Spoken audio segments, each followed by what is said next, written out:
Hello, the Bong পরিবার নিয়ে আবার আমি তোমাদের সামনে চলে এলাম। আজকের ভিডিওটা খুব স্পেশাল। সেটা হচ্ছে আজকে যেটা নিয়ে তোমাদের সামনে আজকে চলে এসেছি, যেটা বলতে শেয়ার করতে, সেটা হচ্ছে ডেঙ্গু। হ্যাঁ, নামটা শুনলেই আমাদের সবার এখন আতঙ্ক, চিন্তা, ভয় সব কিছু একসঙ্গে কাজ করে। খুব টেনশন লাগে, কারণ যাদের যে বাড়িতে এই রোগটা হচ্ছে তাদের অবস্থা কি সেটা আমি ফিল করি, কারণ আমার বাড়িতে এটা হয়ে গেছে। আর আমার নিজের ক্লোজ অনেকের হয়েছে, আমার মায়ের হয়ে গেছে কিছু মাস আগেই। আমার দিদির জায়ের ছেলের হয়ে গেছে। তো তারা সম্পূর্ণ এখন সুস্থ, বাট অনেকেই শুনছি যারা মানে যেটা মানে আমি যেগুলো শুনেছি সেগুলো সেরকম কারোর খুব একটা ক্ষতি হয়নি, কারণ অনেকে কিন্তু খবর পেয়েছি যে মারা গেছে। আবার বিশেষ করে এটা তো সব বয়সে সবার হতে পারে, আর বিশেষ করে যাদের ইমিউনিটি পাওয়ার কম তাদের কিন্তু এটা বেশি এফেক্ট করে। তো আজকে আমি তোমাদেরকে সেই কথাগুলোই শেয়ার করব, যেগুলোর মধ্যে দিয়ে আজকে আমি মানে মানে আমি নিজের চোখে দেখেছি এর সিমটমস কি, এর থেকে কি করে মানে সুস্থ করে তুলেছি আমার মাকে, সেগুলো তোমাদেরকে আজকে আমি বলবো।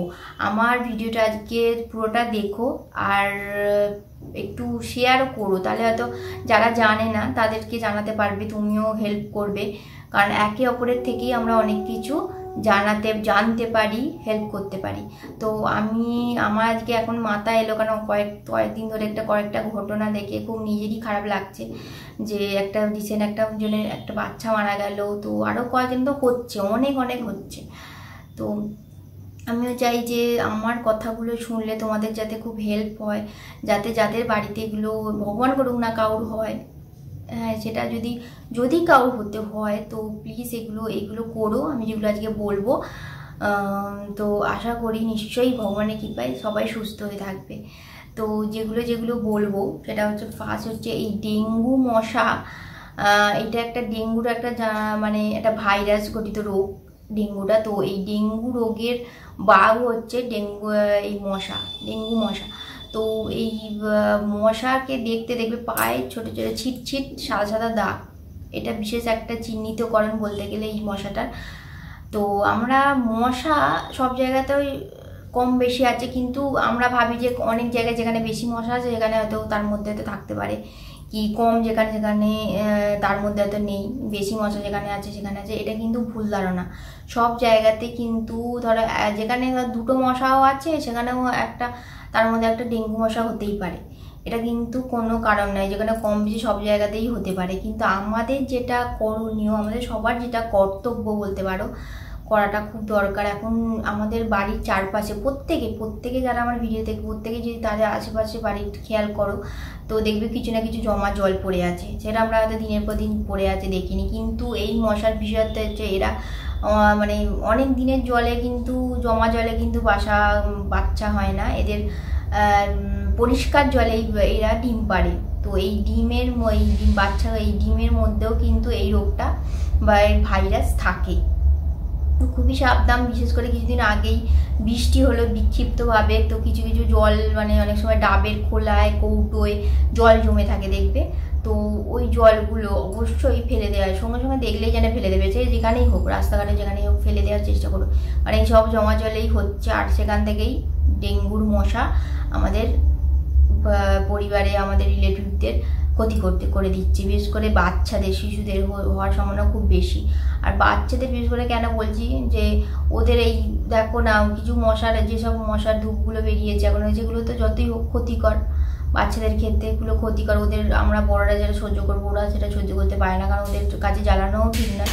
তো এটা কিন্তু খুব ক্ষতি, কারণ তাই জন্যেই ওদের বিশেষ করে ব্যবস্থা নিতে হবে।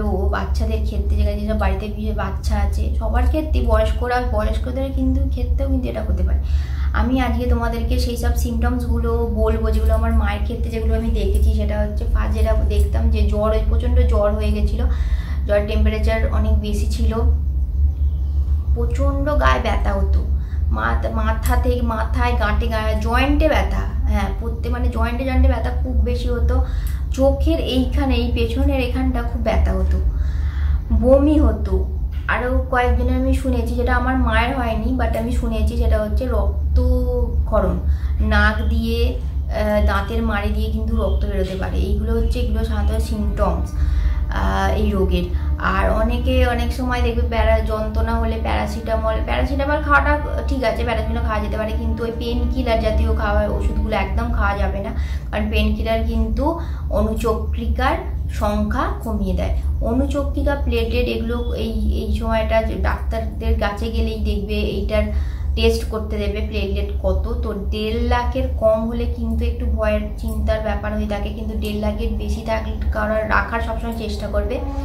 যেগুলো আমি আমার মাকে খাইয়েছিলাম, যে সমস্ত মানে বাড়িতে টোটকা বলতে পারো, ঘরোয়া টোটকা, যেটা করে সুস্থ হয়ে গেছিলো। ডাক্তারও দেখাতে প্রথম দিকে তো অতটা বুঝতে সত্যি আমরাও পাইনি প্রথম দিকে, কিন্তু তারপরে একদিন পরই সেকেন্ড দিন দেখাতে নিয়ে গেছিলাম ডাক্তার। তো যাই হোক, তো প্রথমেই যেটা খেয়েছিলাম, প্রচুর জল খাচ্ছিল, প্রচুর জল খাওয়ানো হয়েছিল। একদম জল খেতেও মানে 4-5 লিটার মানে জল খাইয়েই যাচ্ছি, মানে 1 বোতল করে জল সবসময়, একদম 1 লিটার জল রেডি সবসময়, প্রত্যেক মানে সারাদিনে 4-5 লিটার, তারও বেশি, মানে কখনো তার বেশিও খাইয়ে দিতাম, এরকম হয়েছে। জল প্রচণ্ড খাওয়াতে হবে। আর একটা জিনিস যেটা অনেকেই জানে না, সেটাই আমি যেটা করে ইম্পর্টেন্ট, সেটা হচ্ছে পেঁপে পাতার রস। পাতাটাকে ভালো করে ধোবে, তারপরে তার কুচি কুচি করবে, মিক্সিতে দিয়ে পেস্ট করে নেবে, মিহি পেস্ট হবে, একদম মিহি পেস্ট করে তার রসটা 1 গ্লাস করে কিছুতে ছেঁকে নেবে, পাতাটা একদম ছেঁকে নিয়ে সেটা রুগীকে দিলে প্রত্যেক দিন, এটা ডেইলি দিতে হবে পেঁপে পাতার রস। আর ভিটামিন সি জাতীয় খাবারগুলো, আমলকি, অ্যালোভেরা জুস, এইগুলো রোগীকে খাওয়ানো যেতে পারে। আর চিনি এই সময়টা দেবে না, চিনি খাওয়ানোটা ঠিক নয়, চিনি দেবে না, চিনির বদলে মধু দিতে পারো, মিষ্টি জাতীয়, কিন্তু এই চিনিটা দেবে না। এগুলো করবে। আর গরম দুধ খাওয়ানো যেতে পারে রোগীকে, এগুলো করবে অবশ্যই। আর বাচ্চাদের যেটা বলবো সেটা হচ্ছে যে সবসময় একটা কভার জামা কাপড় পরিয়ে রাখবে, আর ওদের আশেপাশে সবসময় খেয়াল করবে যাতে ওদের একটাও না মশা কামড়ায়। মশা কামড়াটা কিন্তু খুব সাংঘাতিক হয়ে দাঁড়িয়েছে। একটা মশা হোক যে 2টো মশা হোক, মানে সবসময় বিশেষ করে বাচ্চাদের যখন শোয়ানো হবে তখন সবসময় মশারির মধ্যে রাখাই ভালো। কিন্তু বড় বাচ্চাদের, ছোট বাচ্চাদের মশারিতে রাখবে, কিন্তু বড় বাচ্চাদের যারা বড় হয়ে গেছে তাদের তোমরা কি করে সবসময় মশারির মধ্যে রাখি টাঙানো যায়? তাই মানে সেটা আমাদেরই বাড়িতে এমন কিছু ব্যবস্থা করতে হবে যেটা মশা অনেকটা কম হয়, কিন্তু বাড়িতে না ঢুকতে পারে। কিন্তু দিনের বেলায় মশাটার প্রকোপ কিন্তু সবচেয়ে বেশি থাকে। আবার যে বলবো যে সকালবেলাটাই কিন্তু সকালে রোদ্দুর আসাটাও তো ঘরের মধ্যে খুব দরকার। কারণ এটা কেন, কারণ হচ্ছে এইসব মশা আবার ঠান্ডা যে জায়গায় বেশি থাকে, মানে ধরো এই খাটের তলায়, টেবিলের তলায়, চেয়ারের তলায়, কি যেখানটা স্যাঁতস্যাঁতে কোনো জায়গায়, সেখানে কিন্তু বেশি থাকে। তো রোদ্দুরটাও আসাটাও, আলোটাও আসাটাও কিন্তু ঘরের মধ্যে খুব প্রয়োজন। তো বুঝতেই পারছো, এবার এদিকেও কাটবে আবার ওদিকেও কাটবে, মানে কোনোভাবেই মানে সেই কি বলবো, মানে কিভাবে আমার মাকেও ভাবছি যে কিভাবে আমাদের বাড়িতে এমনিতে মশা খুব কম, একদম প্রায় নেই, কিন্তু কিভাবে কেটেছে, কোথাও 2 দিন আগে কোথাও গেছিলো। আর আরেকটা জিনিস যেটা তোমাদের বলবো, যে এই মশা কামড়াবার 3 দিন পরে কিন্তু এই জ্বরটা হয়, সঙ্গে সঙ্গে কিন্তু এই কামড়ালেই কি সঙ্গে সঙ্গে জ্বরটা হয় সেটা না, 3 দিন পরেই জ্বরটা আসবে। যে জ্বরটার যে কোনো জ্বর, এখন যে কোনো বয়সে যে কোনো জ্বরই হলেই দেখাবে, অবশ্যই একদিনের মধ্যেই দেখাবে। আমরা প্রথমে অতটা বুঝতে পারিনি, কিন্তু তারপরে কিন্তু যখন বুঝলাম, তার মানে সঙ্গে সঙ্গে সব কিছু ব্যবস্থা সঙ্গে মানে পেঁপে পাতার রস, জল, সঙ্গে যা পারছি মানে যেগুলো জানি সেগুলো যেমন করার চেষ্টা করছি। এগুলো আজকে তাই তোমাদের বলার ছিল, এগুলো বললাম। আর এগুলো এই জ্বরটা হলে সবসময় খেয়াল করো, রোগীকে জলটা আমি বারবার বলছি, জলটা কিন্তু খাওয়ানো খুব দরকার, পেঁপে পাতার রসটা খাওয়াতেই হবে। তো এইগুলো করো। আর এধার ওধার কেউকে না জিজ্ঞেস করো, ডাক্তারের থেকে পরামর্শ নিও। আর ওই প্লেটলেটটার সংখ্যা সবসময় 1.5 লাখের ওপরে রাখার চেষ্টা করতেই হবে করে। যাই হোক, এগুলো তোমরা যেগুলো আজকে বললাম, সেগুলো যদি তোমাদের ভালো লেগে থাকে তো একটা লাইক দিও। আর যাই হোক, তো এগুলো প্লিজ একটু শেয়ারও করে দিও, তাহলে আমারও খুব ভালো লাগবে। তাহলে আরও আমার থেকেও কথাগুলো যাতে অন্যদের জানাতে, মানে আমি করছি কারণ সবাই যাতে জানতে পারে আমার কথাগুলো, সেই জন্যে আজকের ভিডিওটা এখানেই শেষ করলাম। নেক্সট ভিডিও খুব তাড়াতাড়ি আপলোড করবো। আজ এখানে টাটা।